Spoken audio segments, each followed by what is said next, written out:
As Zahara Freeman stepped off the train, the smile on the man waiting at the platform vanished. In his hand was a wilted bouquet, damp with sweat. In his eyes, panic. "Y- You're Zahara?" Gideon Barrett stammered, as if unable to believe what he saw. Zahara nodded gently, maintaining her poise even as her heart fractured. The pale brown hat she'd chosen so carefully for this first meeting now sat like a cruel joke atop a dream unraveling. Comment number 1 if this opening made your chest ache. Greenridge felt like a place where time had stopped. Wooden storefronts, slate rooftops, hand-painted signs, each one whispering of an era gone by and the prejudices that never left. The train station had just one track, one ticket booth, and a long iron bench.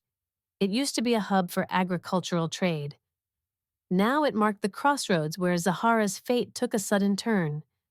The townsfolk looked at her, curious, judgmental. A well-dressed black woman arriving in a town where everyone knew everyone, that was a variable they hadn't welcomed. Zahara had once taught literature at a private school in Boston, where she read Langston Hughes aloud and taught the history of Harriet Tubman to young black girls. When the school shut down due to budget cuts, Zahara sought a new beginning. She wrote to Gideon Barrett, a widowed merchant in Greenridge, through a Letters of Friendship column. 6 months, 23 letters, dozens of sweet promises. And now, with just one look, all of it was being erased. She had never lied about her skin. Gideon had never asked. And Zahara didn't think she needed to explain it. Gideon glanced around the platform. A few locals had already begun whispering. He lowered his voice. "Your letters were nice, but I imagined someone different. Someone who could actually live here." Zahara tightened her grip on the worn leather bag. Inside it, everything she owned, including a secret her ancestors had hidden in a double-bottomed trunk. "And by that you mean someone not my color?" she asked, voice calm but her eyes like blades. Gideon pulled out some bills. "I can help you get a return ticket or a room in town, but here, it's just not possible." The humiliation didn't come from yelling. It came from how he said it, soft, polite, and cutting. Zahara stood frozen for a beat, then spoke. "You don't need to worry. I'm not the weak girl you imagined." Gideon stepped back, mouth opening, but a deep voice cut in from the shadows behind him. "So that's your solution, Barrett? Toss some money at the problem and walk away, just like always?" Zahara turned. A tall man with sun-bronzed skin, dressed in a well-fitted light brown suit, stepped forward from the shadows. He didn't look at Gideon. He looked only at Zahara, his gaze full of understanding, not pity. Gideon flushed. "Monroe, don't get involved." Elijah remained calm. "If it involves someone I respect, I'll get involved." He turned to Zahara. "I don't know you, but I don't care for cowards. You're welcome at Monroe Estate. There's a spare room. And a library in need of someone who knows where stories belong." Zahara studied him, her eyes wary, then nodded. "I'll go, not because of you, but because I refuse to bow my head ever again." On the carriage ride to Monroe Estate, Zahara sat quietly, hand resting on her trunk. She remembered her mother's words. "When one door closes, don't cry, find another, and if you can't, break through the wall." Elijah didn't press her. He simply said, "Here, rumors travel faster than wind. You'll need courage." Zahara replied softly, "I didn't come to please anyone." Monroe Estate came into view. Ornate iron gates, a long stone path, and sunset washing golden light across the grand house like a sign from fate. As the carriage stopped, Zahara stood and placed her hand on the trunk. Elijah glanced and asked, "What do you have in there?" Zahara answered without hesitation, "Legacy," and a truth this town chose to forget. She stepped down, her gray silk dress swaying in the breeze. Her shadow stretched long across the stone steps, the beginning of a journey no one could have predicted. You can stay as long as you like, as long as you know how to survive in a place that was never meant to hold someone like you. Those were the words that echoed in Zahara's mind as she set her trunk down on the polished wooden floor of the so-called blue room. The chandelier sparkled against the teal-painted walls, but the light wasn't strong enough to quiet the ache blooming in her chest. So this is it, she thought. A stranger in a mansion, in a town that would rather see me gone than breathing.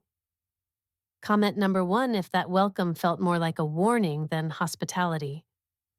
Monroe Estate was unlike any place Zahara had ever seen. A grand French-style villa nestled among lavender fields, oak groves, and sloping green hills.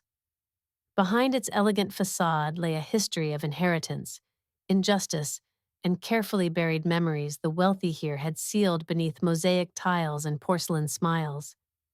Every hallway held a different tension: the dusty library of forgotten knowledge, the kitchen lined with polished silver blades, the attic where light crept through wooden slats like it was trying to trace old ghosts. Elijah Monroe wasn't like the men Zahara had known.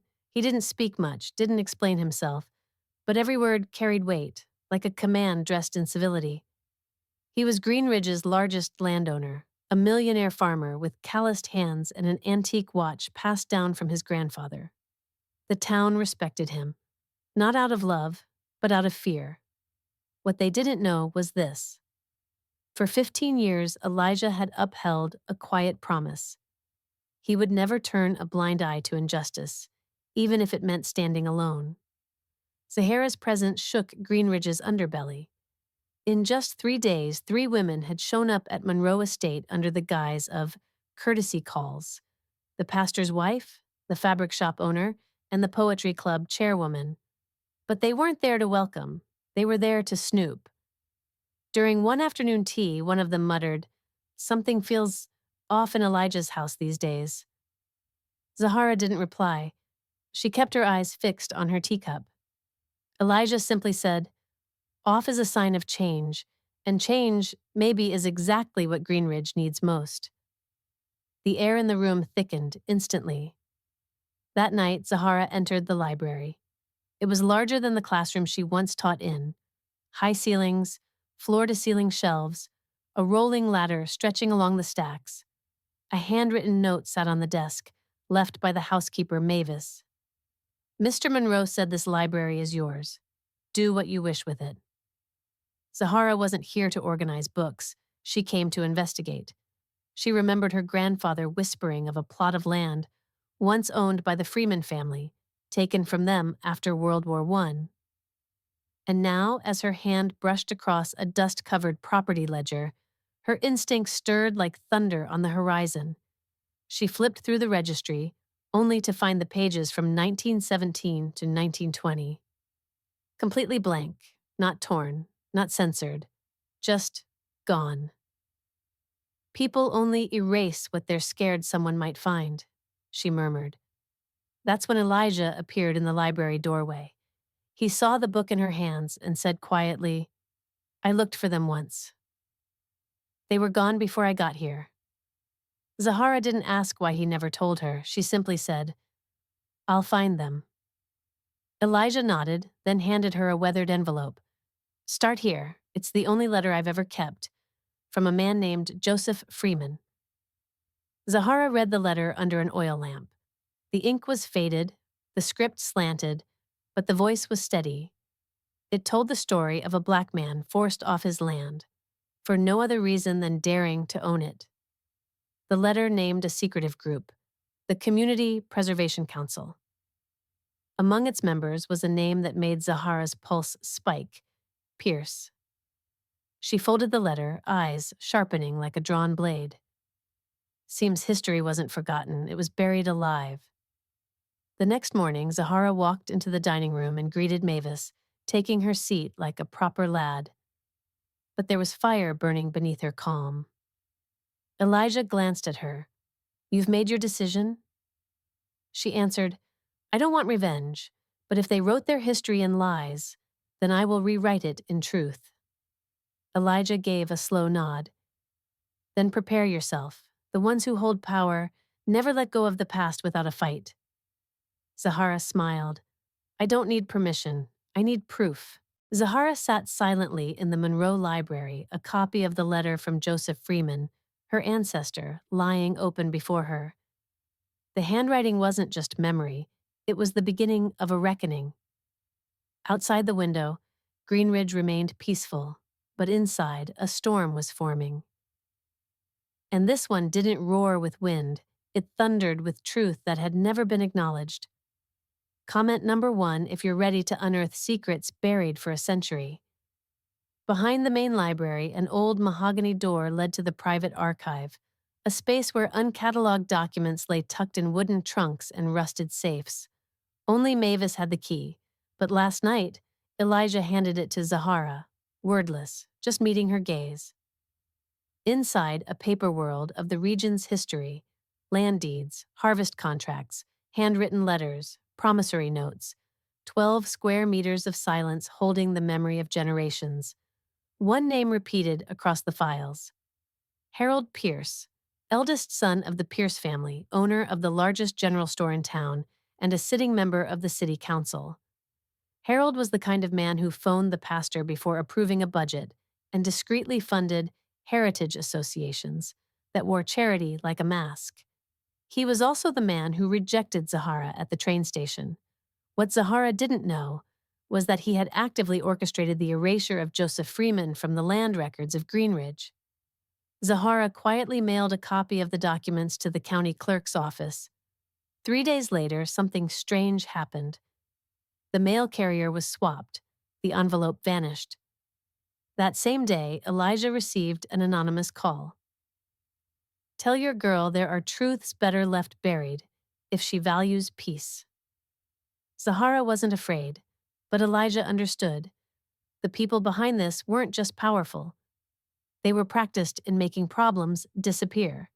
Zahara began cross-referencing Monroe's archive maps with the current municipal records and uncovered something staggering. 62% of the town center had once belonged to Joseph Freeman, signed over after the Civil War. The problem? No valid records showed he had ever sold it. While the town still viewed Zahara as a guest in Elijah's home, she was slowly redrawing a map of power, a map inked in deceit. Zahara brought her evidence to a new figure, Luther James, a retired state attorney now living quietly on the edge of Greenridge.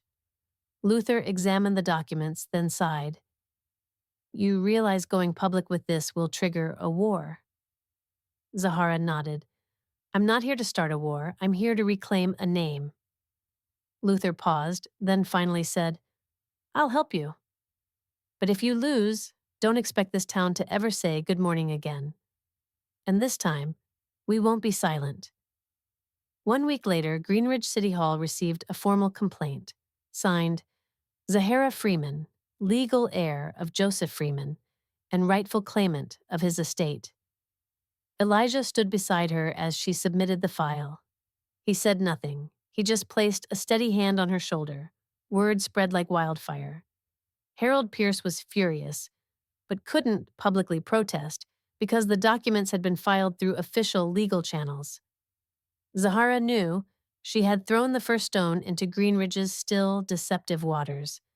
You're rewriting the truth of an entire town.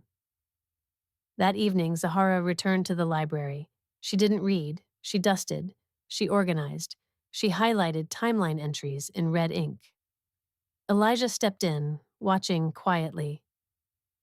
You're no longer just a librarian, he said. Zahara didn't look up. Because this library was never about justice, it belongs to the one bold enough to rewrite history. The ivory dress hugged Zahara Freeman's frame like it had been tailored for this very moment. She stepped into the Greenridge Town Hall with a black leather case in her hand and a gaze that froze the entire room. She wasn't a politician. She didn't hold a council seat. But today, she was the only one carrying the truth. Comment number 1 if this moment felt like the turning point a town would never forget. Greenridge's Town Hall, once the backdrop to generations of land deals, backroom handshakes, and polite betrayals, was now in chaos. An emergency session had been called by Harold Pierce, under the pretext of preserving traditional order. But everyone knew. He was afraid. Zahara, The same black woman who had once been turned away at the train station was now the reason every chair in the hall sat stiff as stone. At the center of the table sat Judge Gloria Thornton, white, in her 60s, silver hair pinned tightly back, wearing a plain brown coat but eyes that missed nothing. She was known for being fair, but also known for looking the other way when procedures weren't fully followed. Today, for the first time in years, she agreed to hold an emergency session. Not because the law demanded it, but because Zahara Freeman made her listen. As Zahara introduced herself as the legal heir of Joseph Freeman and requested that the missing land files be reopened, Harold Pierce jumped to his feet. "Absurd!" he roared. "Who is she? A librarian living off Monroe's charity. Now she wants to seize land because of some old scraps of paper?" Murmurs swept the room. Some nodded, others exchanged glances. Zahara said nothing. She simply opened her case and pulled out the original 1866 deed of ownership, bearing the state seal and the signature of the governor from that era. "I came to restore what was stolen." Zahara's voice was steady, without a hint of tremble.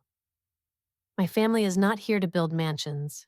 We want recognition that my grandfather wasn't some vagrant history rewrote him to be. He was a legal landowner, forced out." She presented overlapping maps, an antique plot and a current layout, proving that the town's center, including Pierce's general store, once legally belonged to Joseph Freeman. Silence blanketed the room. For the first time, no one could mutter, "It's just a coincidence." Harold stormed forward, pointing a finger. "This is politics. Who sent you? Who paid for this? You don't know this town. You don't belong here." Zahara didn't flinch. She reached into her folder and held up a letter written by Joseph Freeman, verified by the state archives. "You're right. I don't belong to this town as it is now, but my ancestors' blood built it, blood you tried to scrub from its record." Judge Thornton tapped her gavel gently.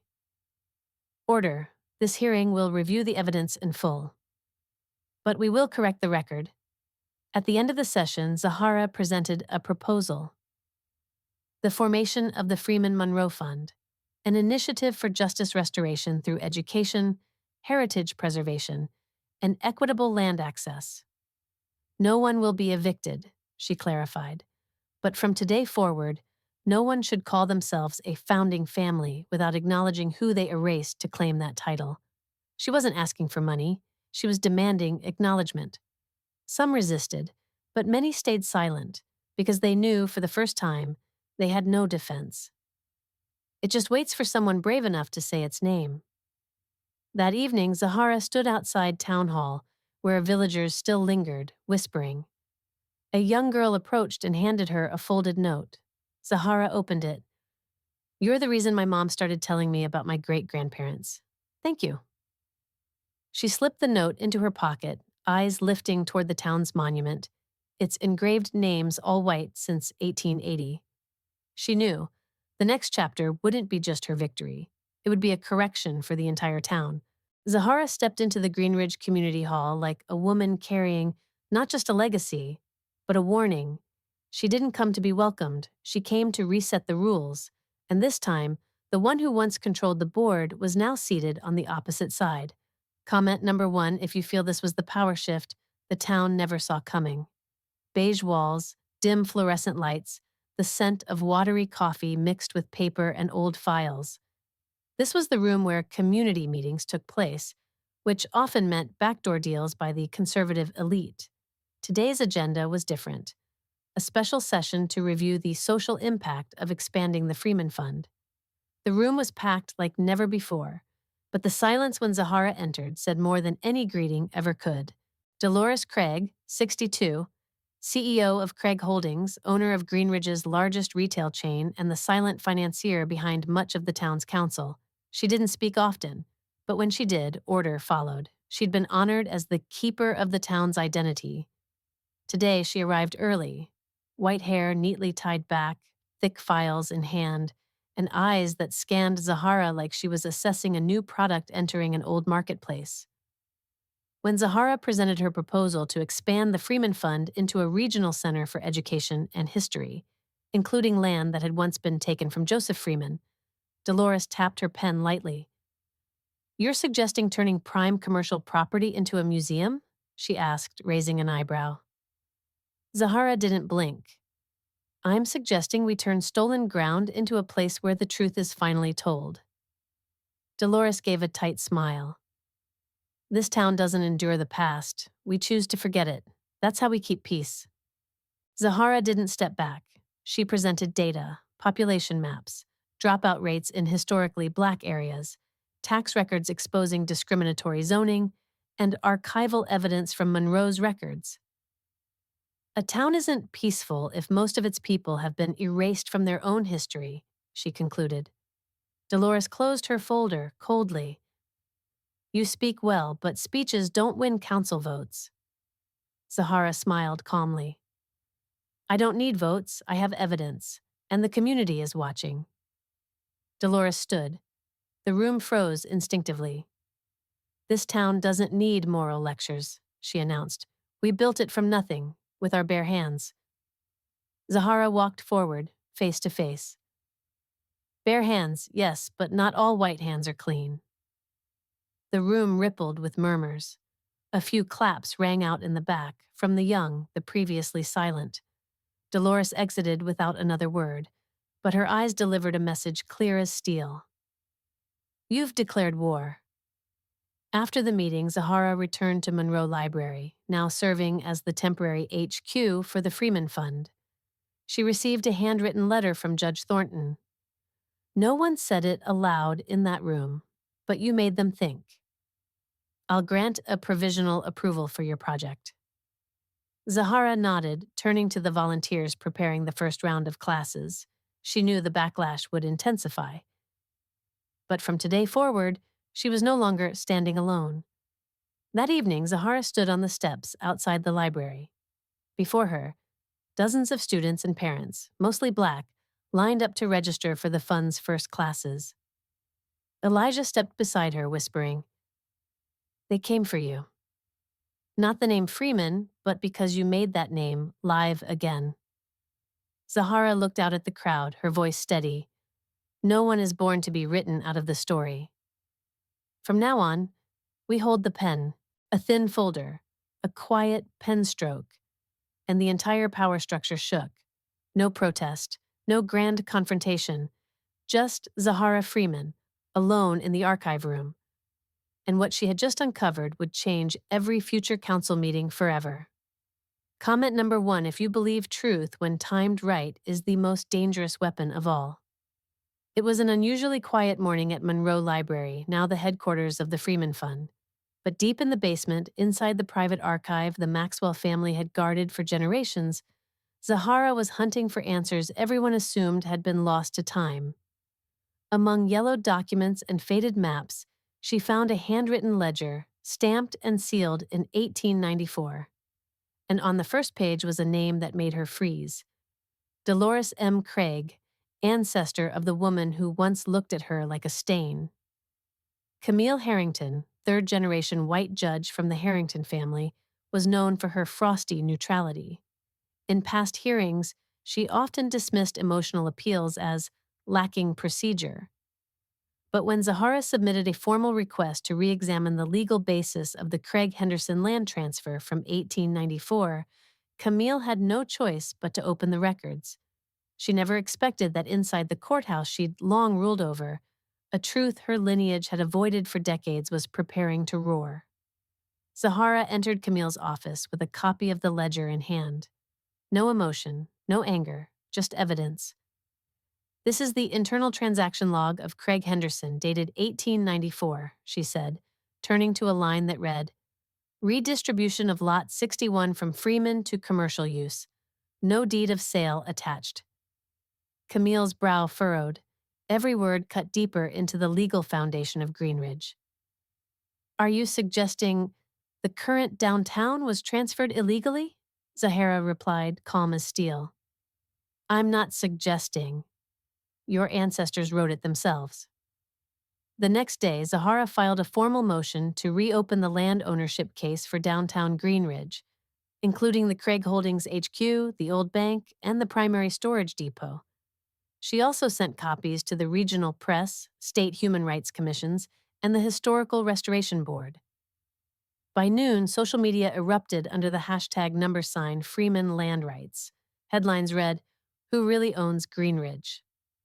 Across town, Dolores Craig slammed her phone down, her eyes sharper than the editorial now going viral. "I came to make you look in the mirror." That evening, Camille summoned Zahara. No files, no lawyers, just two women, two generations, two sides of history.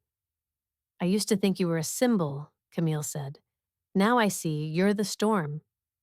Zahara replied, "You have a choice to shield what's wrong or to stand for what's right."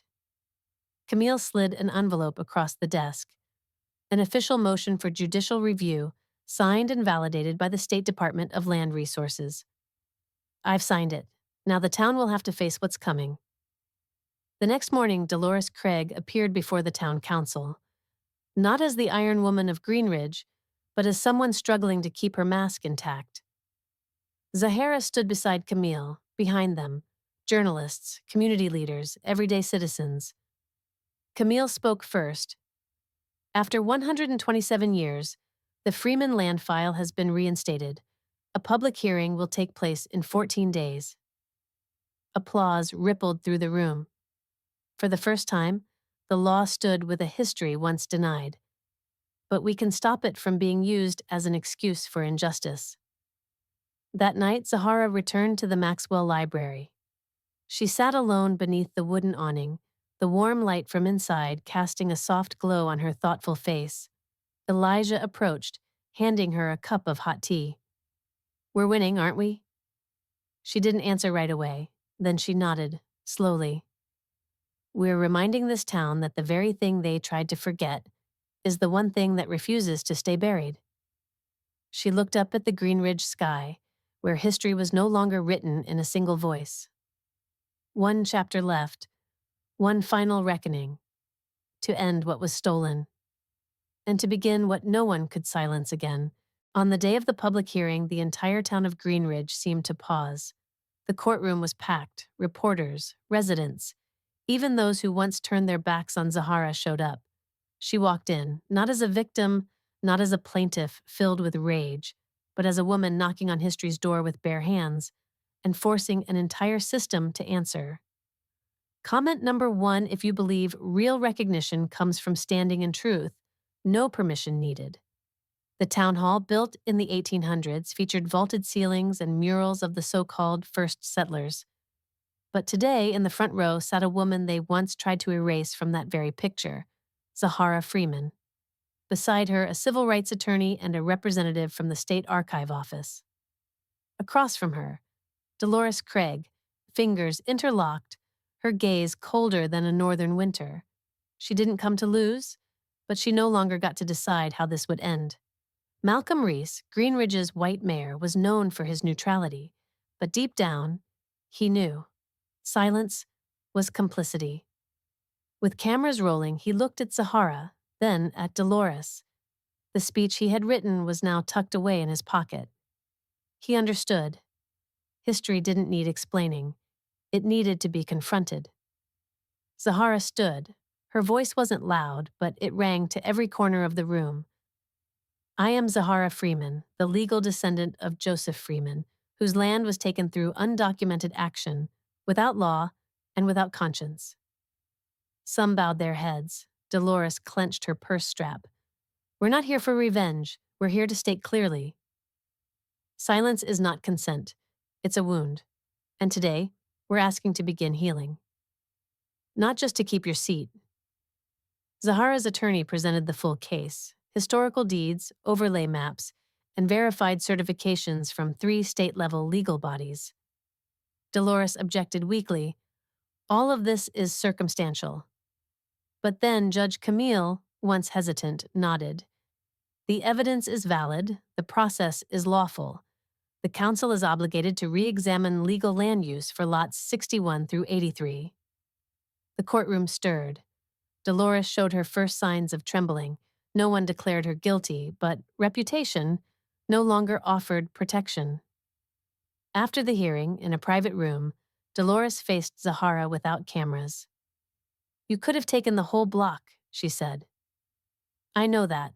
Why only the center?" Zahara answered, "Because I don't need to conquer like you did. I came to rebuild, not repeat. What do you gain? A name on a plaque?" Zahara smiled. "No. I gain a generation that knows justice is possible, if you never stop standing for it." 3 weeks later, the Central District of Greenridge was officially transferred to the Freeman Fund, a nonprofit community development group founded by Zahara. A new plaque stood at the entrance of the library, Freeman Commons, where memory is honored and the future built on truth. Children played in the restored park. Locals gathered for free classes and book readings. No grand speech, just a quiet understanding. Justice isn't about even distribution. It's about making things right, a door opened for everyone. On the evening before departing for a national conference, Zahara stood on the same courthouse steps where she had once been dismissed, now bathed in warm sunset. Elijah stepped beside her, hand in hers. "Ready?" he asked. She looked around, at the rooftops, the faces, the new inscriptions etched into old stone. "Number. But that's good," she replied, "because if we wait until we're ready, we'll never begin." She stepped forward, no longer someone asking to be seen, but the one opening the door. For everyone who was never meant to be let in, Zahara Freeman didn't come to please anyone. She didn't enter Greenridge to be a hero. She didn't need the blessing of those who once turned away. She brought a name, a buried past, and a will that no one could silence. From the place that once rejected her, Zahara built a monument, not from power, but from truth. This isn't just the story of a Black woman who was denied. It's the story of many. Those who were told they weren't enough, didn't belong, or weren't the right fit. It's the story of being laughed at stepping off the train, only to one day run the whole station when every lie was exposed. The lesson here isn't forgive, it's remember who you are, even when they try to forget you. If you've ever been dismissed in a meeting, undervalued because of how you look, or told, you don't belong here, remember Zahara. Remember that every step you take, no matter how small, can leave a mark louder than any speech. And when it's your turn to stand before the door that was once locked, don't open it just for you. Hold it open for those walking behind you. Because this isn't just Zahara's story, it's yours. Comment number 1 if you believe dignity never needs permission.